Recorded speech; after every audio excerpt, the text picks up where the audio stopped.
on a 400 000 étudiants étrangers en France cette année académique. On s'est fixé l'objectif d'en avoir 500 000 à 2027. Donc on veut que ça augmente. On veut accueillir plus d'étudiants étrangers qui sont une richesse pour nous. Moi, je suis élu de Paris-Saclay. C'est la première université de France. C'est la première université de mathématiques au monde.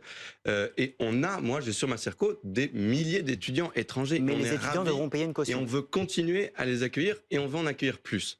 Et donc, il est vrai que dans ce texte que j'ai voté, il y a une mesure notamment qui n'est pas une bonne mesure. C'est la mesure sur la caution étudiante.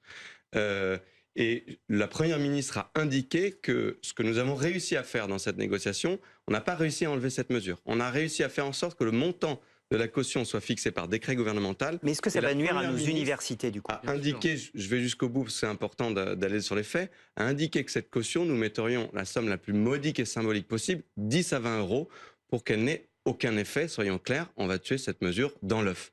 Aujourd'hui, aux étudiants, on leur demande, étudiants étrangers, de justifier ce qu'on appelle des moyens d'existence de 615 euros par mois. Ça fait depuis 2004 que c'est ce montant.